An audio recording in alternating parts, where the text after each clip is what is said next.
दोस्तों पिछले दिनों धनुष का एक बहुत ही prestigious project pan India level पर रिलीज हुआ था और ये फिल्म थी कैप्टन मिलर। फिल्म को देखते समय मैं इस फिल्म के एक्शन, सिनेमेटोग्राफी, स्केल और धनुष को जिस तरह से प्रेजेंट किया गया उन सभी चीजों को लेकर बहुत ज्यादा प्रभावित था। साथ ही साथ फिल्म की कहानी कुछ हद तक डिसअपॉइंट भी करती है। कहीं ना कहीं इस फिल्म की कहानी हमारे पेशेंस लेवल को टेस्ट करती है। साथ ही साथ लंबे समय तक अपनी कहानी के साथ ये फिल्म हमें जोड़ के नहीं रख पाती। दोस्तों इस फिल्म को देखते समय मुझे कहीं ना कहीं ये एहसास हो चुका था कि ये फिल्म धनुष की कुछ पुरानी फिल्मों और साथ ही साथ पैन इंडिया पर रिलीज हुई कुछ ब्लॉकबस्टर फिल्मों से इंस्पायर्ड होकर बनाई गई है और यही बड़ी वजह रही कि मुझे लग रहा था कि इस फिल्म का नॉर्थ बेल्ट में चलना बहुत मुश्किल है। आज फिल्म को रिलीज हुए एक हफ्ता हो चुका है और आज तकरीबन इस फिल्म के साथ कुछ कुछ वैसा ही हुआ है। ये फिल्म नॉर्थ बेल्ट में बिल्कुल भी सरवाइव नहीं कर पाई। वहीं तमिलनाडु के अंदर भी इस फिल्म ने कोई एक्स्ट्रा ऑर्डिनरी परफॉर्मेंस करके नहीं दिखाया है।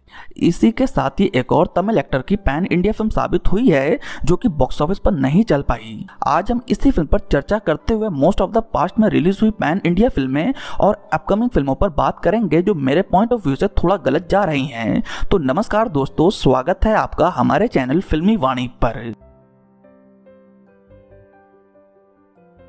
कैप्टन मिलर दोस्तों ये एक ऐसी फिल्म थी जो प्री इंडिपेंडेंस पीरियड के पृष्ठभूमि पर बनाई गई, जहां पर राजाओं महाराजों से लेकर अंग्रेजी हुकूमतों के शासन को फोकस में रखा गया। मेकर्स ने उस पीरियड को जिस तरह से प्रेजेंट किया उसकी वाकई दाद देनी होगी। फिल्म की सिनेमेटोग्राफी, बैकग्राउंड स्कोर और फिल्म को इतने लार्ज स्केल पर शूट करना, साथ ही साथ फिल्म का जो एक्शन था, सब कुछ इस फिल्म के फेवर में काम करता है। मेकर्स ने लगभग 50 करोड़ की लागत में इस फिल्म को बनाया और रिलीज करके दिखा दिया, जो कि अपने में बहुत बड़ी बात है। दोस्तों इस फिल्म ने अपने पूरे रन टाइम में लगभग 50 करोड़ के इर्द गिर्द ही कमाई करी है।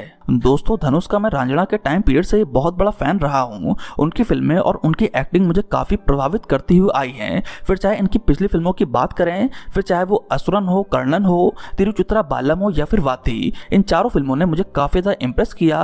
और अच्छी बात यह थी कि सारी फिल्में बॉक्स ऑफिस पर कमर्शियली सक्सेसफुल भी रही। दोस्तों धनुष की फिल्में हमेशा से कुछ नया कंटेंट डिलीवर करने की कोशिश करती रही हैं। यही वजह है कि इनकी फिल्मों पर हमारा हमेशा से फेथ जुड़ा रहा। अब जब धनुष अपनी फिल्म कैप्टन मिलर से पैन इंडिया लेवल पर अपना ग्रैंड डेब्यू करने को तैयार थे तो हमारे लिए भी जरूरी था कि हम इस एक्टर की फिल्म को जरूर सपोर्ट करें। मगर इस फिल्म को देखते समय मेरे दिमाग में एक ही प्रश्न आ रहा था, वो ये कि अगर इस फिल्म को इसी स्केल पर और इसी विजन के साथ बनाया जाता, लेकिन यहाँ पर कर्णन या फिर असुरन जैसी कहानी देखने को मिलती, तो फिल्म का रिजल्ट कुछ और ही निकल सकता था। फिल्म नॉर्थ बेल्ट और एज वेल एज तमिलनाडु में भी कुछ खास परफॉर्म करते हुए नजर नहीं आ रही, जिसकी एक बड़ी वजह जो मुझे लगती है कि इस फिल्म को पैन इंडिया लेवल पर सफल हुई फिल्मों की तर्ज पर बनाने की कोशिश किया गया। फिल्म की मास अपील को बढ़ाने के लिए इस फिल्म में डॉक्टर शिवा राजकुमार और संदीप किशन जैसे एक्टर्स को कास्ट किया गया। लेकिन अगर आप फिल्म देखें तो कहीं ना कहीं आपको ये एहसास जरूर होगा कि इन एक्टर्स को टोटली वेस्ट किया गया। अगर ये एक्टर इस फिल्म में ना भी होते तो भी कुछ खास फर्क नहीं पड़ता। अगर आप गौर करें तो KGF, पुष्पा और RRR की सक्सेस के बाद मेजॉरिटी में मेकर्स अगर पैन इंडिया पर रिलीज करने के लिए फिल्म बनाते हैं तो उन्हें हमेशा गैंगस्टर सागा या पीरियड ड्रामा में ही क्यों अटेम्प्ट करना होता है। आई नो इस तरह की फिल्मों को पब्लिक का बहुत बड़ा सपोर्ट मिलता है। KGF और पुष्पा फिल्म ने एक हिस्ट्री सेट करी है, मगर यदि आप गौर करें तो इन सफल हुई फिल्मों का आंकड़ा इस जॉनर में अटेम्प्ट की गई और फेल हुई फिल्मों के मामले में बहुत कम है। एज एन ऑडियंस वही typical over the top action, मासी एलिवेशन सीन और खासकर मिलती जुलती कहानी उस फिल्म का वर्ड ऑफ माउथ उस तरह का क्रिएट नहीं कर पाती जो कि एक फ्रेश सब्जेक्ट को लेकर क्रिएट होता है। फॉर एग्जाम्पल सलार, ऑल्दो ये फिल्म प्रभास के स्टारडम के दम पर चल गई, मगर इस फिल्म को काफी ज्यादा बैकलैश झेलना पड़ा और इस फिल्म को देखकर कुछ ऐसा तो बिल्कुल फील नहीं होता कि आपने कुछ बहुत ही यूनिक देख लिया हो। नानी स्टारर दसरा, दोस्तों ये फिल्म भी लमसम सेम ही स्टोरी प्लॉट पर बेस्ड थी। फिल्म में कुछ एंटरटेनमेंट फैक्टर थे जिसके चलते इस फिल्म को एक डिसेंट सी सक्सेस मिल गई, मगर यदि आप ध्यान दें तो फिल्म के रिलीज होने के बाद इसकी उतनी चर्चा आज भी कहीं नहीं होती।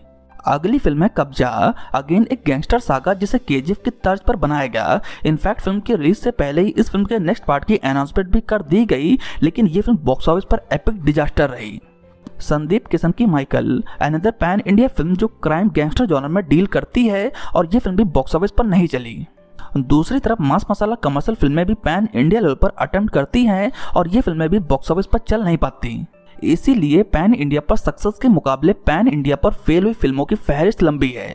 फिल्मों में सेम चीज़ों का रिपीटेशन इतना ज़्यादा हो चुका है कि ऑडियंस के मन में कोई वाव फैक्टर आता ही नहीं। दोस्तों, पैन इंडिया ऑडियंस अब धीरे धीरे स्टार ओरिएंटेड नहीं बल्कि कंटेंट ओरिएंटेड होती जा रही है। देश में बहुत सारी ऐसी ऑडियंस है जो सिर्फ एक अच्छी फिल्म को देखना पसंद करती है। फिल्म में कोई नॉवेल्टी फैक्टर हो, नया एग्जीक्यूशन हो और सब्जेक्ट नया हो, फर्क नहीं पड़ता कि फिल्म में स्टार फेस है या नहीं, फिल्म को डेफिनेटली सपोर्ट मिलता है। दोस्तों, पैन इंडिया पर जितनी भी फिल्में रिलीज हुई हैं उसमें मेरी फेवरेट हमेशा से कंतारा ही रहेगी। कई महीने में कंतारा की सक्सेस मुझे केजीएफ से भी बड़ी लगती है। मेकर्स ने मुझे जो लाइफ टाइम एक्सपीरियंस दिया उसे मैं अभी तक भूल नहीं पाया हूँ। हम साउथ से इसी तरह का कंटेंट एक्सपेक्ट करते हैं जिसमें हमें कुछ ना कुछ क्रिएटिविटी और नोवेल्टी देखने को मिले। एक और एग्जांपल है सीतारामम। डेफिनेटली ये फिल्म आपकी भी one of the favourite romantic drama film बन चुकी होगी। ये होती हैं कहानियां जो पैन इंडिया रिलीज डिजर्व करती है और इस फिल्म को हिंदी बेल्ट में अच्छा सपोर्ट भी मिला था। आप देखिए कार्तिकेय 2 और अभी हनुमान को भी ओवरवेलमिंग रिस्पांस मिल रहा है। 777 चार्ली, रक्षित शेट्टी स्टारर ये फिल्म डॉग और ह्यूमन के रिलेशनशिप को डील करती है। गैंगस्टर और वायलेंस फिल्मों के अलावा और भी कुछ कहानियां होती हैं जो सही मायने में लार्जर स्केल डिजर्व करती हैं और इस तरह की कहानियां भी हैं जो पैन इंडिया पर कही जा सकती हैं। दोस्तों, कुछ फिल्में ऐसी भी हैं जिनमें मास अपील नहीं है, इसके चलते मेकर्स ने अपनी फिल्मों की बाउंड्रीज को लांघना प्रेफर नहीं किया। एग्जाम्पल के तौर पर रक्षित शेट्टी की मूवी सप्ताह सागरदच्चू इलो साइड ए और साइड। रक्षित शेट्टी एक ऐसा एक्टर है जो ट्रू सिनेफाइल है और सिनेमा के लिए ही जीता है। जहां एक तरफ बाकी एक्टर्स एक्शन और गैंगस्टर फिल्मों को 2 पार्ट में रिलीज करते हैं, वहीं ये रक्षित शेट्टी हैं जो लव स्टोरी फिल्म को 2 पार्ट में लेकर आए। एक थी साइड ए और दूसरी थी साइड बी, और 1 महीने के भीतर इन दोनों फिल्मों को ऑडियंस के सामने लाकर रख दिया। ये ऐसी फिल्में हैं जो टफ से टफ इंसान को भी रुला दे, मगर मेकर्स ने इन फिल्मों को हिंदी में रिलीज नहीं किया क्योंकि उन्हें अच्छे से मालूम है कि इस तरह की फिल्मों का मार्केट बहुत ही सूक्ष्म है। मास मसाला कमर्शियल फिल्मों का मार्केट हमेशा से बड़ा रहा है। यही वजह है कि मेकर्स आज भी पुष्पा और केजीएफ सरीखी फिल्म बनाने में लगे हुए हैं। लेकिन कब तक? मेरे ख्याल से अब वो समय आ चुका है जब ऑडियंस इस तरह के सब्जेक्ट से बोर होती जा रही है। इसलिए मुझे ऐसा लगता है कि पैन इंडिया पर अटेम्प्ट करने का तरीका थोड़ा बदलना चाहिए। कुछ नए और क्रिएटिव आइडिया के साथ अपनी फिल्म लेकर आए। डेफिनेटली उन फिल्मों को पैन इंडिया लेवल पर अच्छी खासी सक्सेस मिलेगी। बहरहाल ये रहा आज का हमारा स्पेशल वीडियो। आप मेरी किस बात से एग्री या डिसएग्री करते हैं आप नीचे कमेंट सेक्शन में अपनी राय जरूर लिखें। साथ ही साथ अगर आपको मेरा वीडियो पसंद आया हो तो प्लीज़ लाइक करें, कमेंट करें और मेरे चैनल को सब्सक्राइब करें। आपका बहुत बहुत धन्यवाद।